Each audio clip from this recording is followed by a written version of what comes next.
Kaboom. Kaboom! We are live. All right.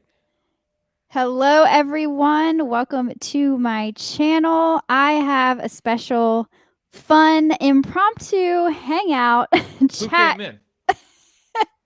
with my friend Caleb Hawkins. He's also an Aspie. We have known each other for years. We keep talking. We kept talking about like how we wanted to have each other on each other's channels and all of that, but we just never really could get around to it with our two busy schedules. But I We wanted keep to talking because you won't go away.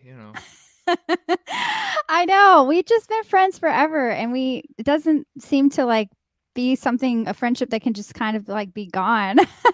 Oh, Alex. Okay, so Alex is also has an amazing channel. He talks about all kinds of Aspie subjects and he just joined us. Hey Alex, I'm so glad you could join us. Please let all our friends know that we're doing this. Facebook, they don't show anything. But oh, I'm sorry. Yeah, I know. Alex had a spam attack happen on his Facebook today where people Oh, just started spamming him like crazy. I know. Terrible. lovely. I know. But yeah, so this is my friend Caleb Hawkins. He is a musician. He does shows every Friday night, right?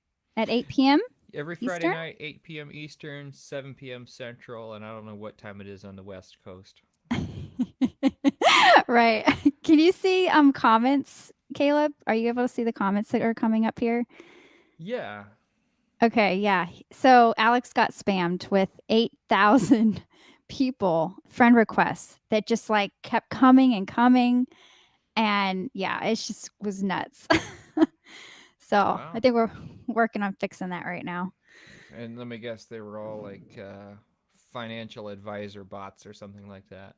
I I don't know. They were just scam accounts. Like you could Yeah. tell they were just liking everything on his and sending friend requests and just crazy stuff like that. Was But it a business profile or no, no? regular. Just a private. Oh. Yeah, his regular one. Yeah, it I kind was of gonna say I sucks. just take the likes and let it go. Yeah. Well, the friend requests though kept coming in, so he couldn't keep up fast enough to delete them. Yeah, no, at that That's point you just log out and crazy. you wait for Facebook to take care of Yeah, it all. right. I Yeah. have, like one of the things that I have going on right now with Instagram for me that's really frustrating is, because I have things about being a songwriter, because that's what I am.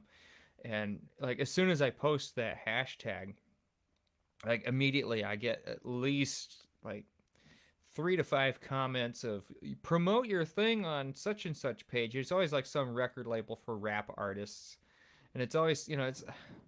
I just if I could ask these robots like a question and get a like serious answer, it'd be like, yeah, do you really see me like going well with the Do hip you hop see crowd? you rapping? You know. Oh my gosh. So, Yeah. but like, and I used to delete all that stuff, but then one of my mentors in this said no. He said leave it. He said leave it because as far as the algorithm is concerned, you're getting comments, so it's still relevant. That's a Um, good point. so I leave the likes, I leave the stuff. Um, what's crazy though is like I get a lot of pay to play kind of content getting aimed at me, saying, "Hey, if you like PayPal us $15, we'll put you, in front of our audience with 30,000 followers or something like that." That's the new thing now. It's like paying to get follows, and I'm wondering if Yeah. that's isn't that like somewhat of a black hat SEO? So my friend Caleb, he's really smart with all of this stuff, you guys. So social media, you want to learn it, So Caleb. it can hurt you. Mhm. Um, you know the like the fake accounts following you, oh, this person's got 50,000 subs, which that's the thing. Most of the people that are trying to get me to um you know pay them 15 to any I've seen anywhere from like $10 to $50 to be on their network of however many thousand people that they have. Most of the time when I go look at the accounts that they're trying to sell me, their accounts full of fake followers. Mhm. um, to the point where it's pretty obvious that what's going on with some of these guys is they'll have 7 or 8 accounts like this, and they'll hit me with every single one of them, hoping that if they get enough people like me to give them $10, that it'll kind of financially level off for them at some point, and at some point, because they'll have made enough of a splash in the algorithm, that eventually they'll go legitimate and lose all the fake followers and replace them with real ones. But there's only a couple of accounts I've seen that do like legitimate pay for the exposure kind of service, that are actually legit and worth it. There's a couple for acoustic guitar that I've actually contemplated when I have a new release out of spending the money for the promo with them, because they've been around for a number of years and have developed organically. Um, Well, and I know Instagram recently said in their 2021, they said, not that this is an Instagram conversation, but it sounds like it's a really good, meaty conversation about Instagram. But Instagram said in 2021 that they were going to be cracking down on fake followers more, because it's not genuine followers. And therefore, you get all these followers, you get all these numbers, but you don't have the same amount of people engaging. And that's something I've been yes. trying to be really careful about, is when I get all these new followers coming, I want them to be engaging with me. So I tag them a lot in what I post to get them to engage. Yeah. Um, yeah. I at this point, like, I've watched the tactics change on social media, where people would like follow you immediately, like 10 or 12 things, and then unfollow you within 48 hours. And Hmm. sometimes I would like these people because some of them genuinely had good stuff, but that was their tactic to grow, was that they would just like follow, unfollow, follow, unfollow, follow, unfollow. Like, I had one guy, I really loved his Mm. stuff. He put out some really cool stuff. But he like followed and unfollowed me with his robot like 3 or 4 times in 1 month, and it was like, Mm. this is not working. Yeah, for Um, real. Alex said, I also post daily reels, so I'm consistent. Consistency is key. You are right, Alex. That is yeah, exactly right. consistent. It doesn't necessarily have to be daily, so much as like one of the YouTube accounts that I really like. He posts every Friday. He has a show that he puts out every Friday. I have a couple others that they sporadically post throughout the week, but they have a day of the week that they always do anything, and that's kind of where I'm at right now. I'm trying to do like a Tuesday upload and a Friday upload. That seems to be a workload I can keep up with at this time. So, but yeah, consistency in social media, engagement, and just branding in general. I found like using like Canva to make my thumbnails, and Hmm. right now, like, I've locked in on, this is my font, this is kind of the overall aesthetic. And the other thing I found that a lot of people screw up on thumbnails is they put too much in them. There's too much information in the thumbnail, and when people are on a mobile phone, that thumbnail's the size of a postage stamp. So there's no point Right. in making that much. Just get straight and concise and to the point. Yeah. So one of the things about Caleb that I have always been impressed with is he's a designer. He's like us, with all of our different talents that we have. He's a musician, singer, songwriter, and designer. Well, no, I'm So really cheap and I'm a control freak, so I don't hire other people to do what I could just, waste like 100 hours of my life to go out and learn. So, yeah, yeah, that's pretty much my mindset too. When people are like, "Well, why don't you just outsource that?" I'm like, "But it's not going to one be the way I want it to be, and two, I like the creativity of it. Like I enjoy the process of creating. So graphic design is one of those ways I express myself." yeah, I just I don't know. Yeah, I certainly have that kind of control freak uh mentality that makes me do most of it myself. I mean, up until just recently, like all my CDs and stuff, I still made all the jackets myself on my kitchen table, and each one was a unique What? piece of art. And yeah, that got to where it's like, wait a minute, now how much do I charge for freelance work per hour, and how many hours am I putting into these CDs that I'm gonna have to like basically twist people's arm to give me $5 for at a show? And Right. That's a so lot of work. yeah, Wow. so I mean, now I found a duplicator that I can kind of afford to work with. And I Yeah. also have the skill to do the graphics design to meet their standard so I can actually like send them a file and it'll translate, which I didn't have, you know, the last few releases, but I've grown a lot as a graphics designer in the last 5 years. So Oh yeah, I've been seeing your graphics. They're really good. yeah, which a lot of it I just learned how to use Canva and Mojo and a couple other free things, but yeah. Hey Jean. So Jean just joined us. I saw two people pop up. How are you tonight? I'm so glad you could come. We're just kind of hanging out, and I'm introducing my friend Caleb Hawkins to everybody on my YouTube channel. I like collabs because collabs allow us to kind of meet each other in the Aspie community and see all the amazing things that we do.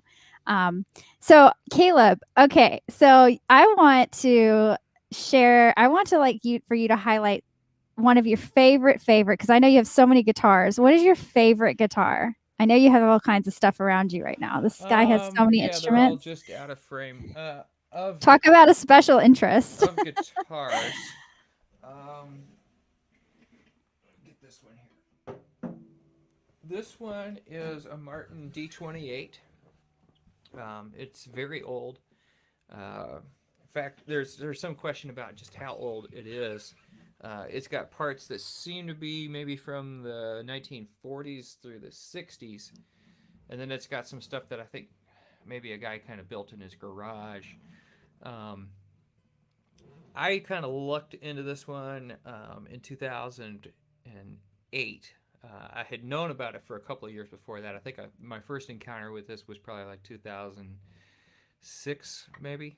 Um, and in 2007, the gentleman that owned it said, "I'm thinking about selling it," but he didn't quite close a deal with me.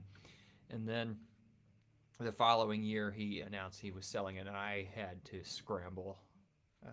I mean, it was insane how hard I had to scramble. And then he actually worked with me on payments. It took me several years to pay it off, but it's been the guitar that, in a lot of ways, I consider is the instrument that made me a musician. So That is I'm so really, cool. 2007. yeah. When did you and I meet? I'm trying to think cuz I We met graduated in 2006. 2005. Okay. So it Yeah, was just a couple years after that. yeah. Okay. We met in 2005. So I would have, yeah, I found this guitar and played it for the first time in January of 2006 while I was in Florida. Then the following January, the owner told me he was thinking about selling it, and then in 2008 was when I acquired it.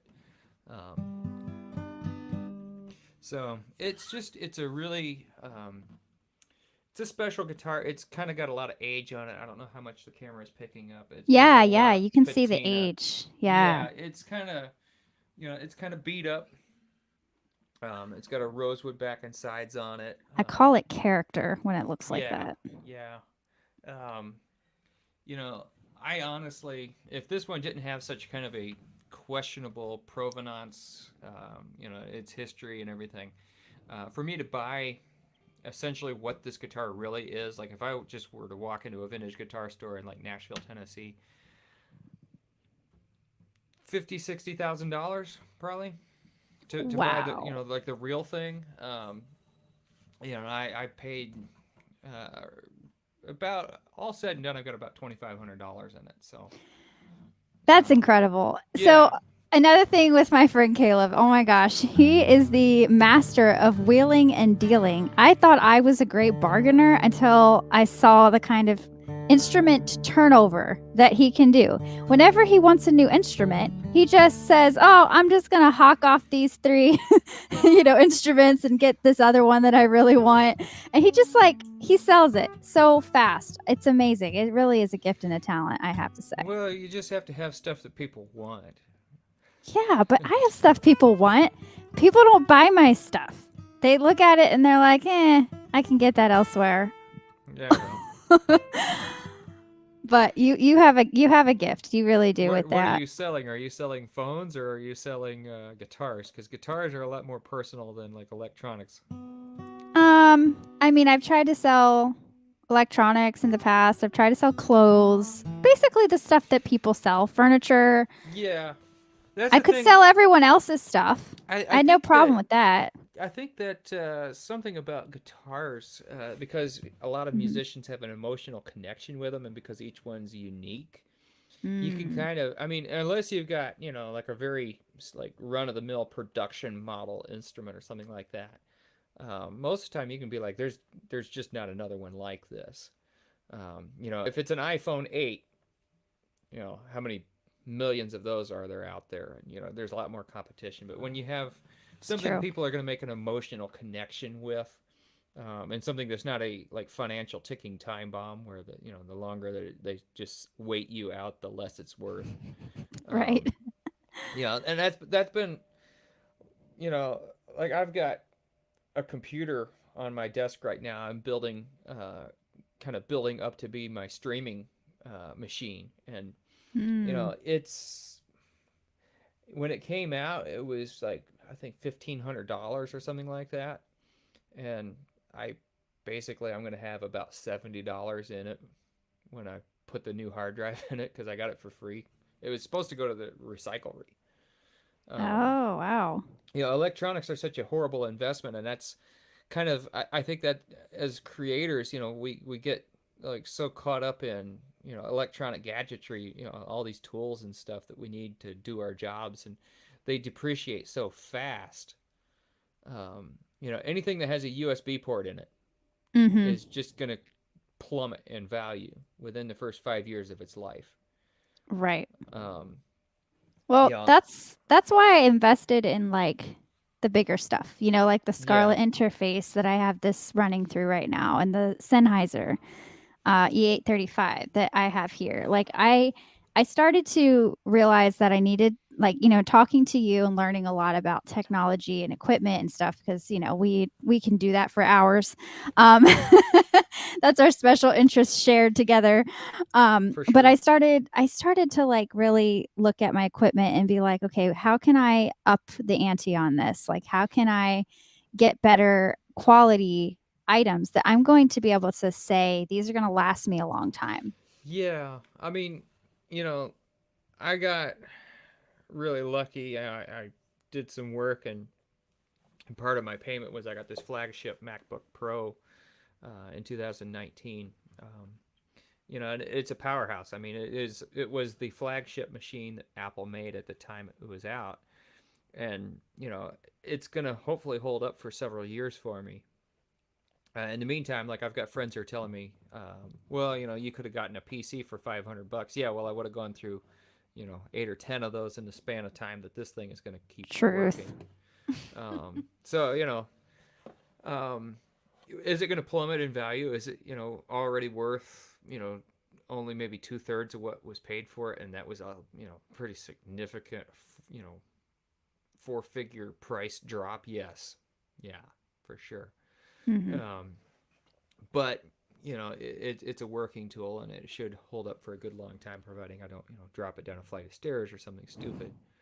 Um, Yeah, when I got my 2017 MacBook Pro, that was a big purchase for me. I mean, those things are like over $2,000, right? Like they're pretty expensive, but it's yeah, one of those things that I feel like once you have it, you find how important it is. Like you really discover like how much you really need it once you have it. So I've been able to like do a lot more production, a lot more things on this MacBook Pro than anything else that I had in the past. Even my yes, 2010 because of the speed and the i7 processor and all of the yeah, the specs on it. Alex asked a question here. I'm going to yeah. show I it up on the saw that. That screen. was that was actually a really valid question. Oh, he Um, he always asks great that's questions. a very valid question. Um, so who wants to read this?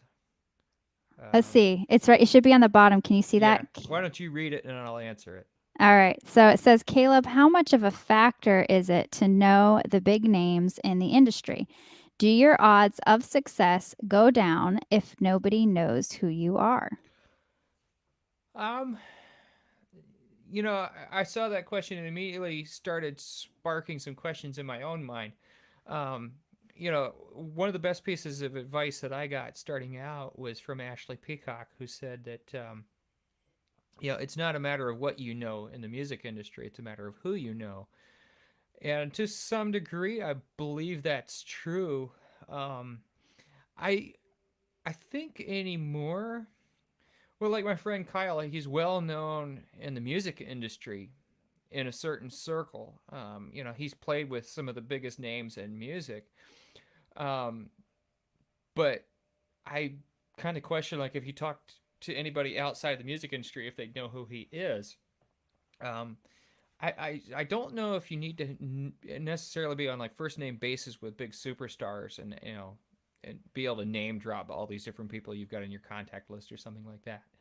Um, because the reality is a lot of the big time people in the industry, well, you might know them, they might not know you.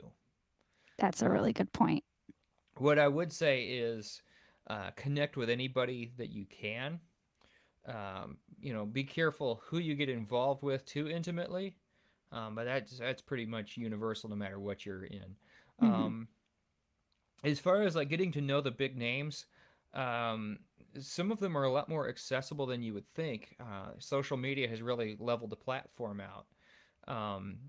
There are some artists and personalities that are so big that they don't manage their own social media, but there are quite a few who still read things and still do. Um, yeah, I remember, in like 2006 and 7, I was like commenting on the MySpace walls of like certain fairly big name musicians, and actually I did the engaging same with them. thing. I ended up engaging with them and talking to them. Mhm. And they're people that, when I still go to their shows, they're like, "Hey, I know you."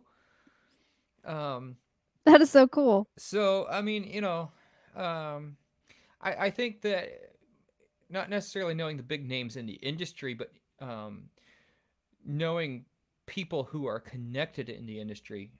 In January and February of last year, I started making the trip before the pandemic down to Nashville, and just started shaking hands with people, started introducing myself, started to say hello, and I ended up sitting at a table in the five spot with some of the people that I had been following on Instagram for years.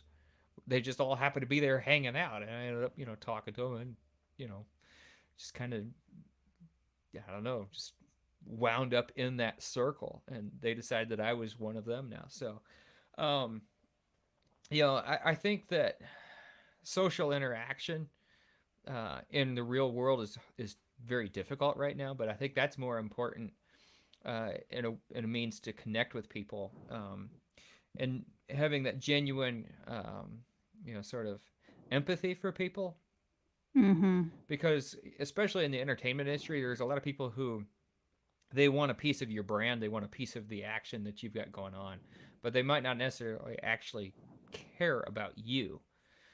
So, actually engaging with them on a personal level, not too creepy personal, what are you doing this weekend? Um, you know, but, What is your favorite color? That's always the one that I'm just like, why are you asking what's me the that? combination of the safe in your bedroom? How did you know there was a safe? Yeah. Um, you know, Oh my I gosh. mean, I can say that, I've hung out with some pretty big stars.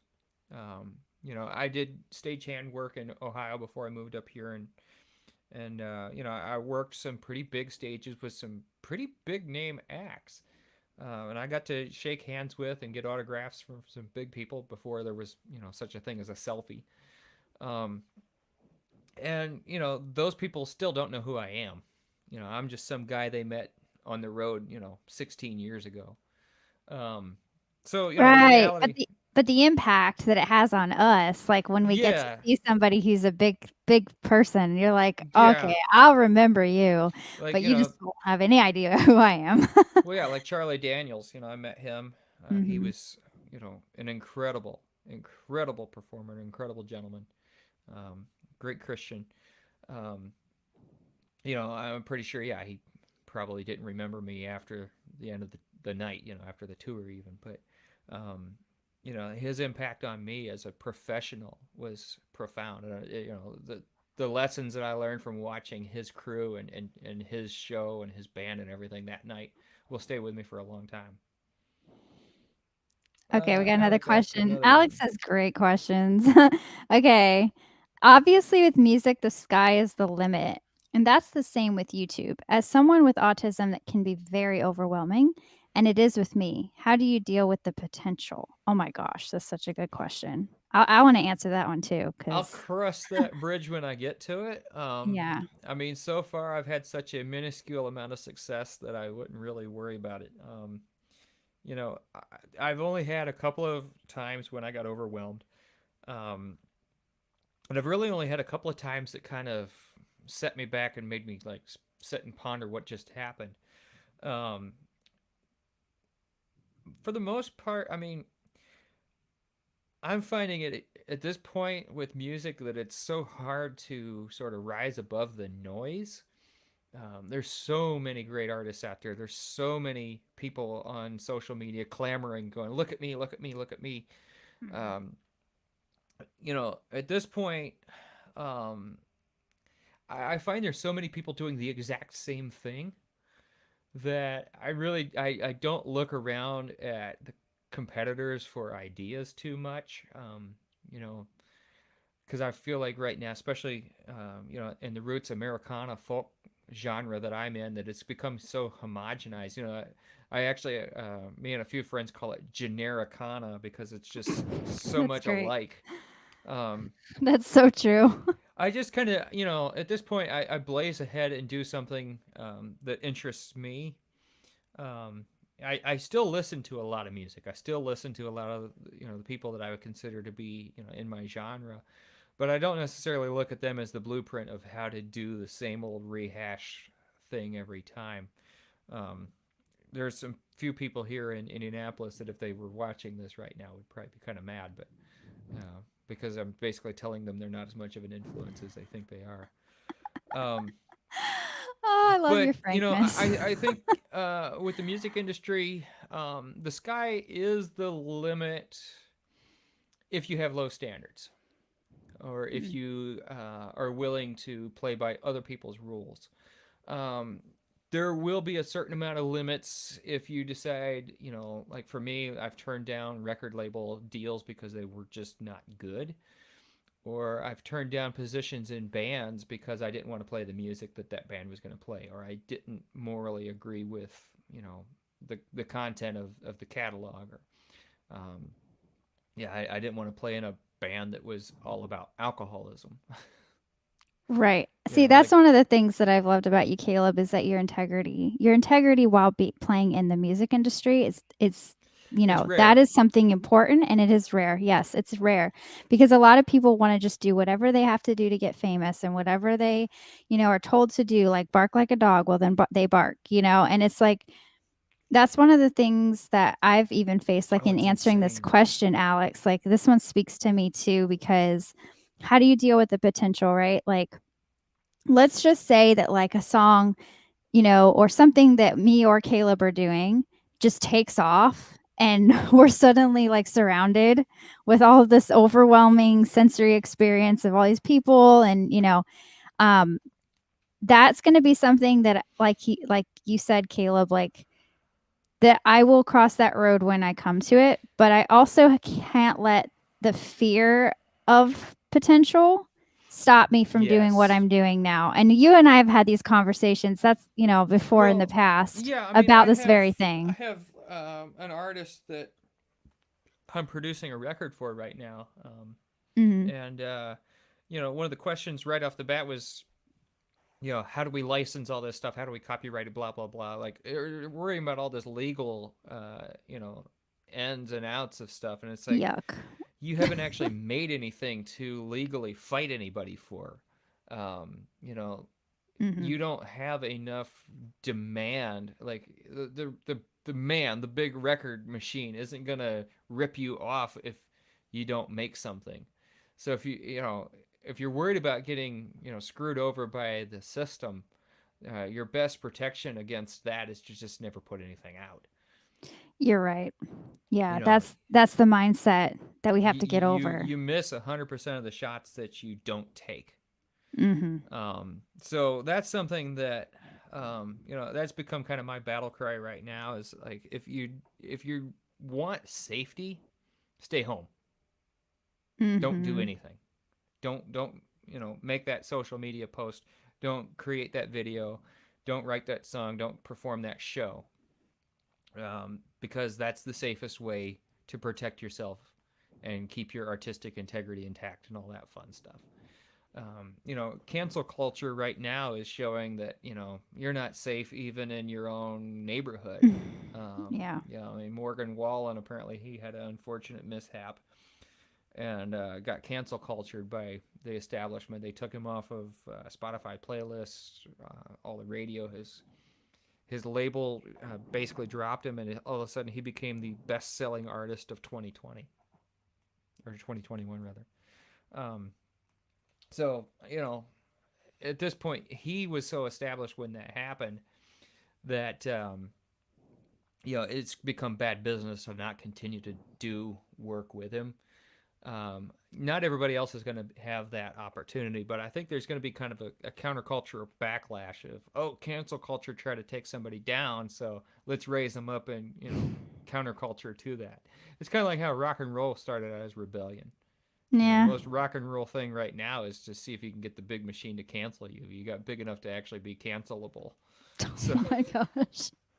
I know there's like this inner rebellion thought of oh, it like, totally is. It totally is. oh my word. I think the only time that I've really had like a stardom type situation that really kind of threw me for a loop.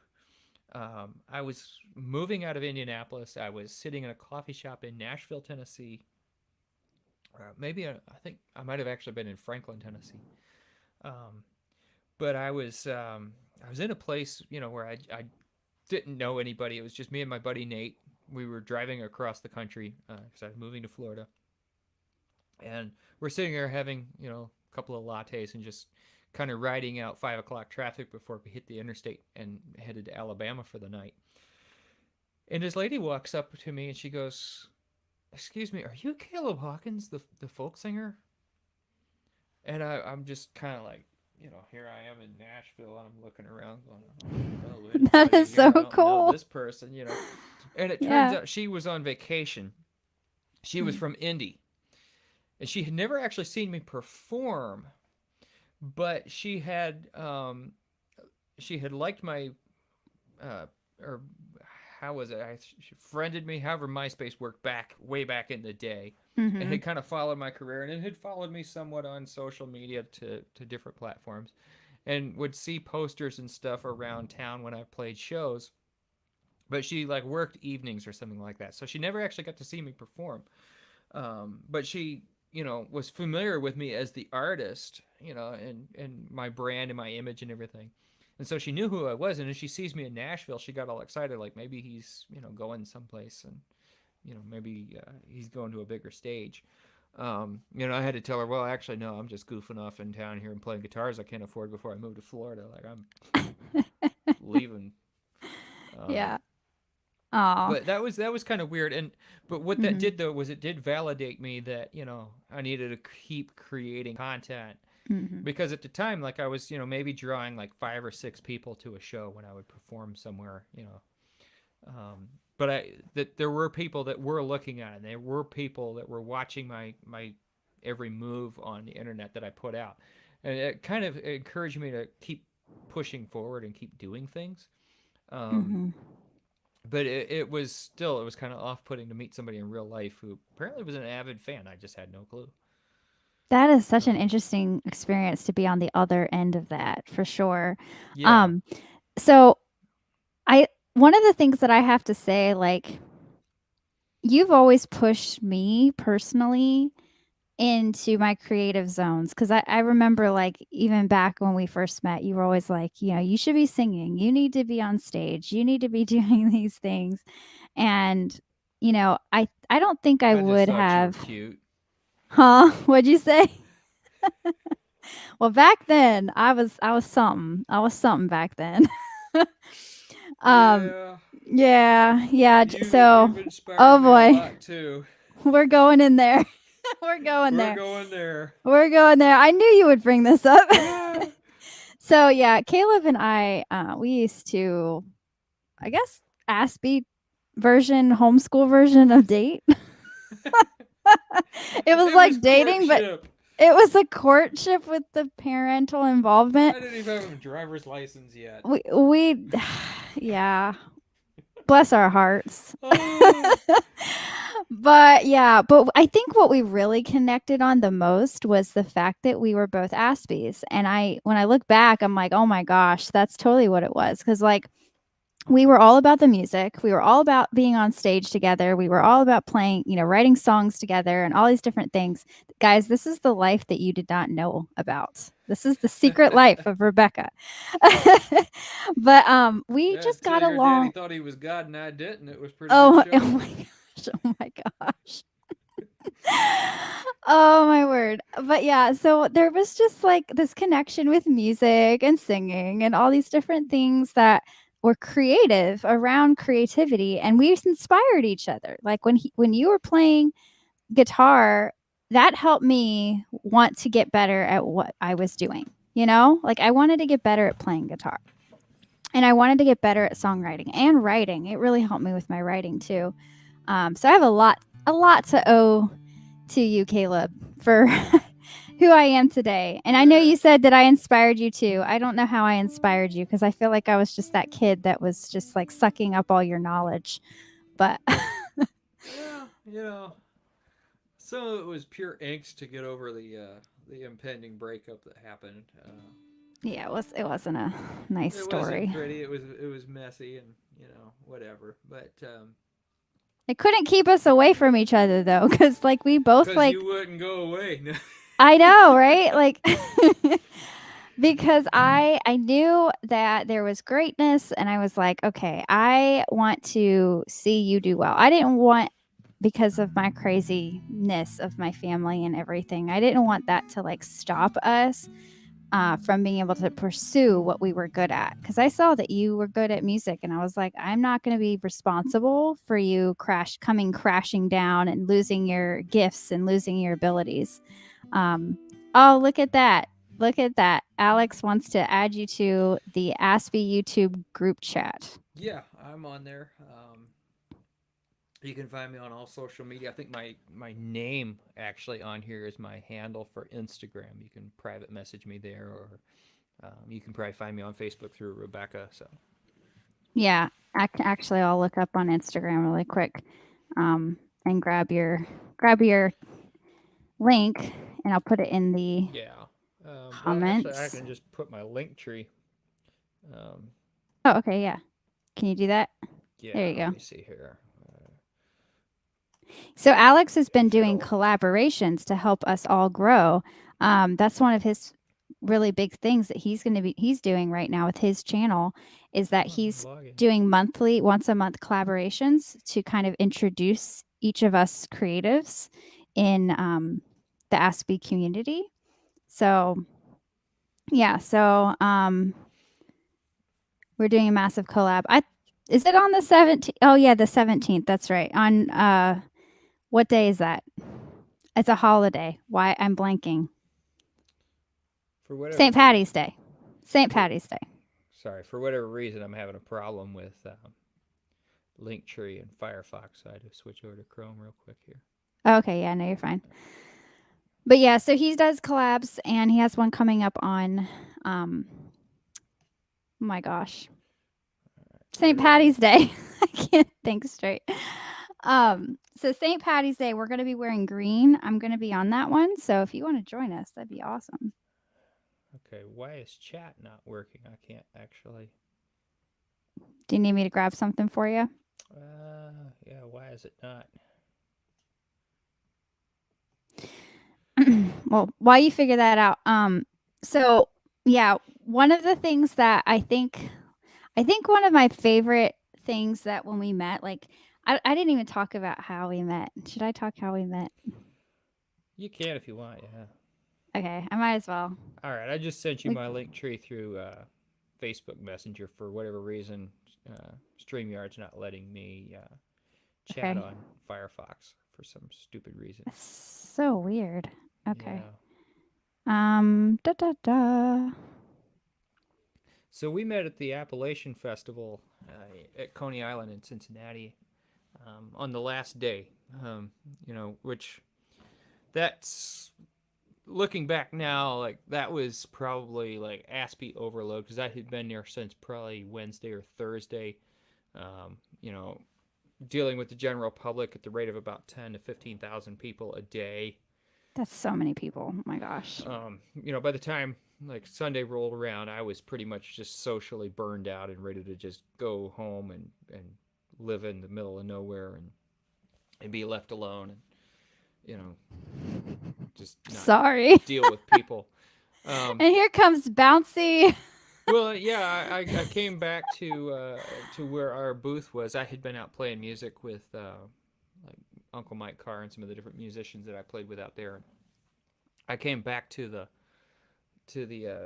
base camp there, so to speak, where my family was, and they're like trying to introduce me to these people, and I already kind of had an aversion to people my own age at the time, anyway, because you yucky Trouble. girls and yucky girls and trouble and no, I at the time I just really didn't get along with a lot of teenagers.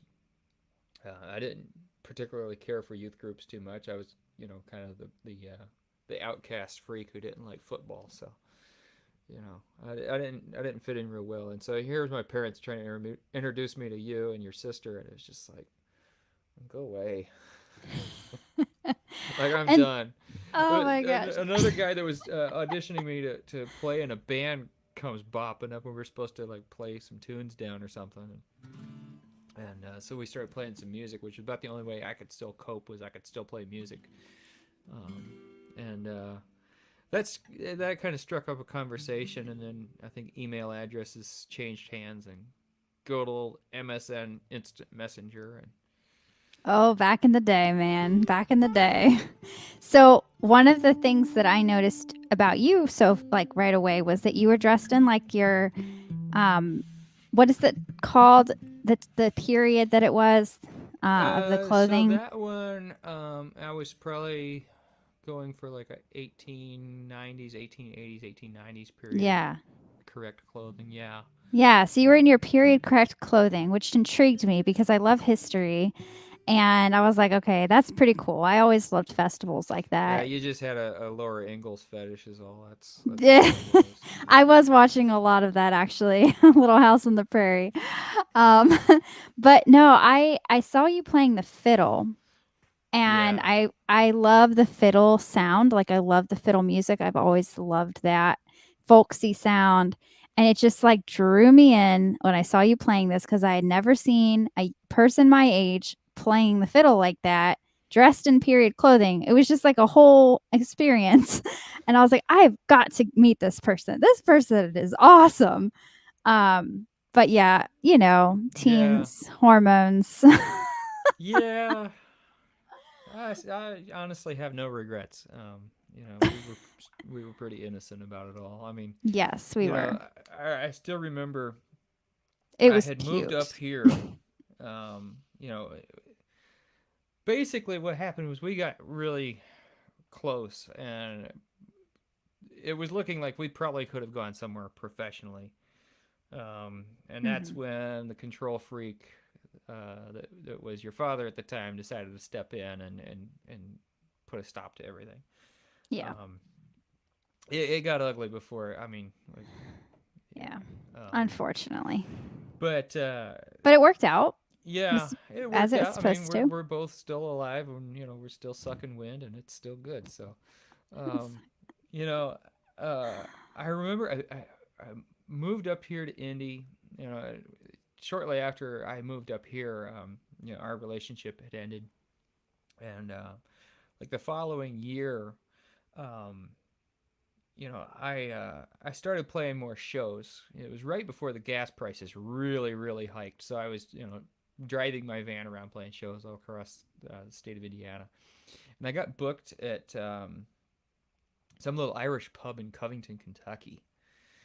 And boy, I seriously thought about like leaving just like a few extra hours ahead and just like bringing a poster and just nailing it to the telephone pole outside your old house there on the corner in Bellevue, and just like Did you really? I Oh my seriously gosh. thought, I'm just gonna stick with these guys because like I was headlining at this Irish pub, I'm gonna leave like a few extra hours early. I'm gonna like just I'm gonna staple one of these suckers up So here, and I'm bold. gonna run like crazy, and like just I which probably honestly would have totally in my rebellious days of that time probably would have gone. I would have found a yeah, way. well, Yep. the show actually fell through because some charity event like booked out the venue last minute, and it didn't actually end up playing there. Mm. Um, so I never did actually play in Covington. I think before pandemic we were talking about playing the Southgate House. Oh, Um, I remember that. yeah, yeah, Yeah. and that's still on the table, but I don't know when that's going to happen. But yeah, there were moments like that. I thought, I go down there and staple one of these things on that, because you remember, like, you lived on that corner. There was that telephone pole there. I thought, man, I could just, Oh yeah. I minor remember that. vandalism. I remember that people would like put stuff on that all the Yeah, time. I wasn't worried about your parents catching me. I was worried about the cops getting mad. Oh my gosh. Oh my goodness. No, I think that it was one of those things that like motivated me because I was like, well, even though we ended up having to separate as friends and everything from that, it was really a sad story. But I didn't want to give up on what you had taught me that far. And I was like, I'm going to start writing songs of my own. Like, I'm going to start doing this. And I ended up writing like 30 something songs, which will never see the light of day. I need to alter them. They are not good compared to what I know I can write. But they were healing for me. They helped me heal from Yeah, a lot. So, yeah. I've done a lot of that over the years too. I've written a lot mhm. of bad songs. You know, Oh, I knew some of those songs were about me, wereren't they? some of them were. Yeah, Yeah, I I did knew. a whole I knew album which that ones. was not so thinly veiled. Yeah. Dude, I was, like, sneaking on the computer, sneaking on your website. I don't know if you could see me Um, hitting and s with Back the IP then, I address. don't think I really knew how to do like analytics and things like that. Oh, okay. Um, Yeah. but I that, was and I think maybe that might have all still been under control by Brady Case back then. Oh, Um, yeah. Mhm. but for sure, when I started hosting my own stuff, I could see who was looking at things, and yeah, Yeah. which I was totally sneaking. I was was getting a sneaking, lot of Florence looking IP at address pings and stuff like yeah. that, like Florence and Independence, and yeah. So Yeah, I that know. that would have been me. Yeah, Yep. some of it was you, and some of it I think was uh oh, what's that pastor that was down there that I butted heads with? Tom, maybe. Um, Oh, really? yeah, I'm pretty sure he was looking at my stuff for a Oh long my time. gosh, that is so freaky. Yeah. That's creepy and freaky. He popped up somehow randomly as a suggested friend on Facebook. And you're I'm like, like, block, "No, delete, bye bye. thank you." No, thank you. Oh my goodness. Well, that's the thing, right? Like, I knew that you would start writing songs about me in our breakup. So I was like looking for the songs. I was so bad. I was just like looking like, okay, which song did he write about me? What did he say? Like, oh, I was so bad. But I mean, it was good You though should because be like, worried more about the songs that I didn't release. oh, I'm sure there's plenty of those. Yeah, I Those actually I hate went through her. I that a am few so years angry ago. with her. She's so awful. She's broken my heart. Yeah, I wrote more songs about your dad than you, Oh actually. gosh. Yeah, that was that's one of the things, right, with the Aspie us Aspies is we kind of have to like let things go. We have to intentionally let things go. I had to do that myself. Um, but you get really hung up on things sometimes, especially when you're hurt, when you've got wounds and stuff. So, but I'm glad we worked it all out and I'm glad that we were able to remain friends. One of the funny things is like my husband knows so much that like you and I click so well. He was like tonight, he was like, I said, I'm going to be doing a video with Caleb tonight. And he goes, oh, good. He says, you always are energized and happy and, like full of energy and life after you talk to Caleb because he's an Aspie too. And you guys just like get each other. I'm like, yes, that's right. We know how to push each other's buttons. Yeah. That too. Yeah, we do. Oh my gosh. Yeah, I think that we have kind of a brother-sister relationship, to be honest. Yeah, probably. I see that a At this lot. point, yeah. Yeah, well, and I never really had a big brother or are you older than me or younger? I'm slightly older. Okay, Yeah, yeah, I well, turned not 34 in June. So, Oh, we're not very far apart at not, all. no, it's only slightly. Okay, yeah, Yeah. well, then that's kind of irrelevant, but, I didn't have a brother that I had a good relationship with, like, that I could just, like, talk to about things and just be like, "Okay, are you having a rough day? I'm having a rough day too, like, let's chat." I'm right with Um, you. but, yeah, it's always been a pretty good, Come on, relationship, I buddy. feel like, and that's why we definitely stuck with it, and that's why I didn't give up on that either. That's why I chased you down, buddy. Mhm. How can I I get you off my mind if you won't go away? I wasn't done. I wasn't done with you. But you have to I mean, would you have, like, wanted to just be, like, rid of me? Like, really? Well, I kind of thought for a while I was. You're not helping me with this at all. For I'm about 4 I'm years, you were sounding like gone. a stalker now. Oh my gosh. I sound like a stalker. I am not, you guys. I do not do this. What's that old Hank Snow song? I went to your wedding.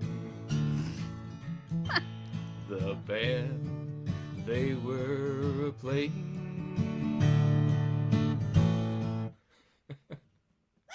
Oh I my can't remember. gosh. There's this like 50s country song. It's about like this jilted lover going to his ex's wedding. Like it predates like, Garth Brooks, I got friends in low places. It was creepier than that. Oh my gosh. I went to your wedding. Oh gosh. Oh my word. Yeah, and then Spike Jones actually made a parody of it where, like the guy goes to the wedding and he looks at the bride and she pulls back the veil for the first kiss and he bursts out laughing as he realizes just how hideous she was. Oh It's my gosh. just horrible, horrible, like, extreme burn kind of song. Oh my word. That's awful. Yeah. So, okay. So, since you're a musician, why don't you, because we got about 10 minutes, something like that. You want to play something for us? Sure. Sing something for us? I wanted to see if we could sing together, but I don't know if the latency is going to hold up or not. Yeah, I don't know. I think that would have to require a little bit more pre-production. Yep. To test it out. Yeah. Maybe another time. Yeah, Or we maybe should we'll just test that out. pre-record 2 parts or something. We do need to make it happen though, because I've always wanted to do that.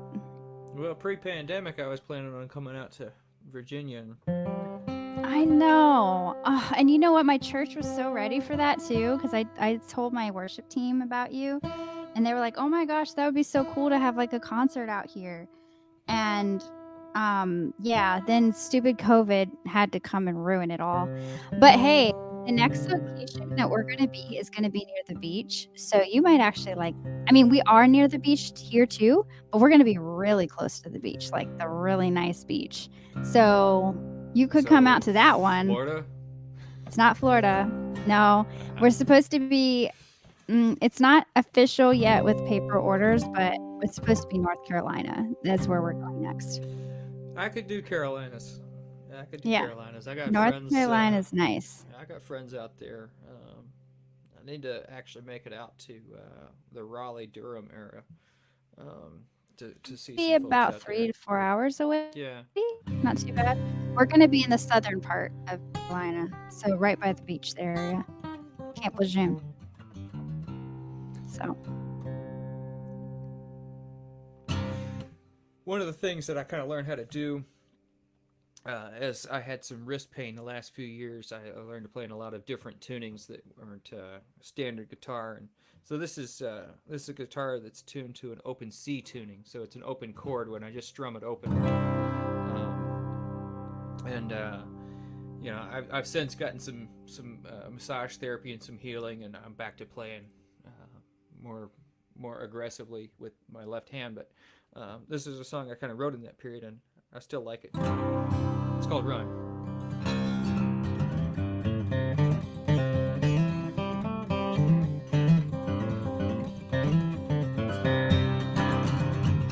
Well, I'm not home yet. Long ways to go. Car's parked out on this interstate, but the tank is getting low. I got a half a chorus, the perfect verse. Doesn't rhyme, just makes sense.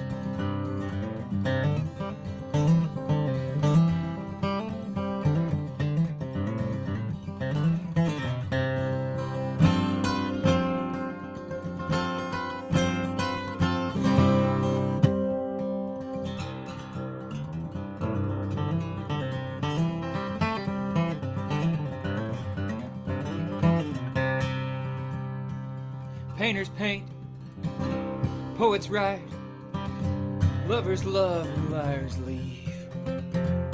Liars leave.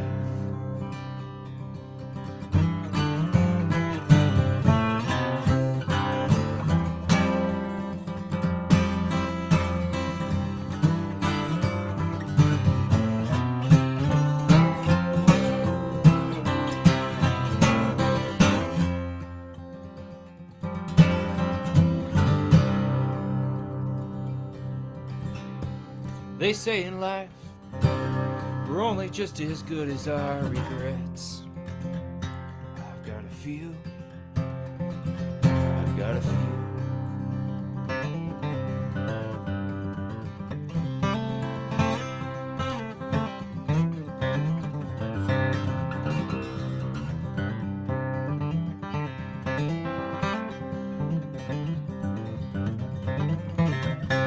Half a chorus, the perfect verse.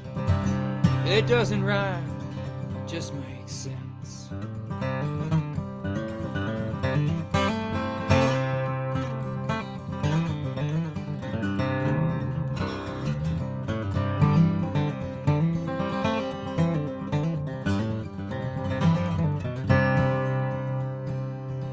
Well, I've been running for so long, I'm tired from my journey, but I see redemption like a light in front of me.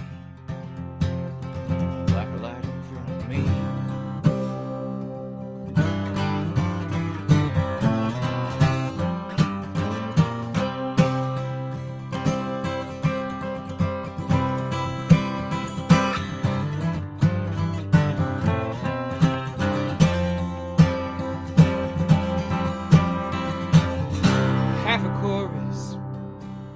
Perfect verse, doesn't rhyme, just makes sense.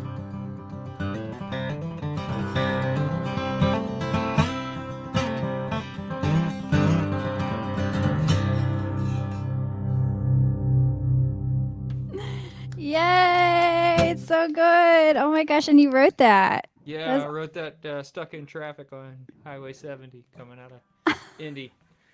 That is so That awesome. was from a painful part of my life where I tried to work a big boy day job. Oh, we all know what you're talking about. Yup. Yeah. Oh I man. tried to We ride just a want to desk. create. Yeah. Well, yeah, and I was looking to my left. I had a semi-functional alcoholic, and I had another person on some incredibly powerful antidepressants, and I realized, they've both worked here only a few months longer than I have. I gotta get out Man. of here. Oh man. Yeah. Yeah, we totally understand what you're talking about. Yeah, so I ditched really fast. I cleaned my desk out on a Friday night, and I took a job interview on Saturday morning with a competitor, and by Monday I was working for the competitor, and I didn't look back. Yeah. Oh, well, I'm glad you found something that like worked for you because Yeah, it's well, hard that the to. the job that I took as a replacement didn't work either, but it was a stepping stone, and Mhm. I ended up kind of going back to doing what I do now, and you know, it worked. Yeah. So And you're able to make like money and stuff from this too, right? Like you're what is getting. money? I know, right? Like What even is survival green. what There you even is go. that? Yeah. No, Survival green. I just have a really sweet guitar collection now. I know. And you have like violins and fiddles and all Yeah, kind. Dude, like so many of them. yeah, Did you get yeah, a banjo? Do you have your banjo? yeah. It's clear across the studio, but yeah, We will have to do banjo next time yeah. I because I just love the put a banjo. video on YouTube on my channel yesterday morning about the new banjo, so that's up. Kind of explaining what it is and who made it and all that. So, You got some claps and hearts and music hey, from Gene. I feel like in 100,000 years or whatever, like there's going to be scholars studying ancient emojis, like we study hieroglyphics. What does this mean? What do Right. they mean? Oh my gosh. That's so good. Spock sign, winky face. Trying to define it like a language. Oh my Yeah, gosh. That's so I good. mean, like just a few thousand years ago, we communicated with this sort of image-based text. Now we're back to it. We send text messages that are literally just an entire conversation in emojis. That is so true. It's Oh my just word. it's just 21st century hieroglyphics. That's all it is. Yeah. Well, it's been an hour, and those two of you that have been watching this whole time, Oh, God I'm sure bless they want to you. adjust their laundry. So, God bless you. But yeah, you guys can follow him. I'm gonna put his link down in the description, and I also have it in the chat box if you guys want to follow Caleb with his beautiful music and just all of his talent. Share it with some friends. I know he's working on his YouTube channel, really been pushing the production value and making it sound really great, just like he has here. Great studio sound. So, yeah, and he has puppies. We didn't even get to talk about yes, the yeah, puppies. we didn't talk about those. We'll have to come together again and maybe we can also work out something where we can do some music together cuz I think that Yeah, would be so fun. We got to get it figured out somehow. yeah. Somehow So, we could probably work that out. And yeah. if we did, if we use like Streamlab the way I use it now, we could actually pre-record a video or something and Okay. multi-track it, and then we could just use that as a native upload through Streamlab because Streamyard only lets you put like a 200 megabyte file up at a time on the free account, but Okay. Streamlab you can host it on your own hard drive and just upload it in real time, and it'll stream that. So Okay. So we'll have to figure out that tech and gear, yeah, and make that happen. That would be so much fun because I mean, it's kind of stinks that this whole COVID time I haven't been able to do any kind of music collabs with anyone because we can't figure out the latency issue. It always ends yeah, up being behind each other. yeah. I mean, if you have like fiber optic hardwired internet connections, it helps. That's been the thing that I found was a real tiebreaker for me. It was doing my live streams over a hardlined internet connection rather than Wi-Fi because hardline is more stable. It doesn't shift with usage and stuff so much But across I the can't house. he can't use it though if I hardwire it, right? Well, I mean, hardwire is separate from your Wi-Fi, so Oh, so I could just plug you, my router into this and then. yeah, you should be able to just run a Ethernet cable from your router straight in there, and your hardwire and your Wi-Fi are separate. Oh, So we've learned yeah, learning has it's occurred. welcome to 2021. It's not 1995 anymore. Yeah, you can well, here's a news flash for you. You can send email on the weekends. They'll deliver it on the weekends. and guess what? There's things called I, text messages I had now. to explain that the email still delivers on the weekends. What? Really? Somebody Yeah, asked that? yeah. Oh boy. Our generation. Was it our generation or was it an older generation? Because I can It was understand. an older generation, but Okay. I can understand that. yeah. Yeah. Then I have a friend whose father would print off all those various, chain emails, the kind that like you still get if you open up your ancient Yahoo account, Print them off. print them off and put them in an envelope and mail them to his son. Oh my He's like, Dad, goodness. just forward this stuff so I can just delete it. Oh, but look at all that intentional effort. That is so Yeah, and it was sweet. all just like, like the top 100 knock knock jokes and, all, Oh, that is great. Oh my gosh. Oh, well, we have so many different stories that we could tell you. There's just so much between the two of us that we get into, but we don't have time for all of that. So, less thank you between us guys. than there used to be. Yes, definitely. Just But yeah. making that clear. Yeah. Oh gosh. I mean, you're Okay. married to a Marine, so I'm not gonna. I am. Yes. And he very much respects you too, which I'm really glad. So, okay. So Well, I you mean, I guys. respect you too as well, because I mean, Bono's a big. All right. If you guys want more of Caleb and his jokes, just let me know and we'll make sure we have him back. But thank you guys so much for watching and joining in. Share this video, share his link tree with everybody you know who might enjoy. What is it called? Genericana? Is that what you're calling it? Genericana music? Well, that's the other bands in town. I just consider Okay. myself a folk singer, so. Yeah. Caleb's very unique sound, which is fun. So, all right. We'll talk to you guys later. It's not Thanks for nearly as joining unique as it us. is bullheaded, but. Oh, my word. We'll see you later. I Bye. won't grow up. I won't grow up. I like the Peter Pan of folk music. All right. I'll see y'all. Bye. One day I'm gonna be a real boy.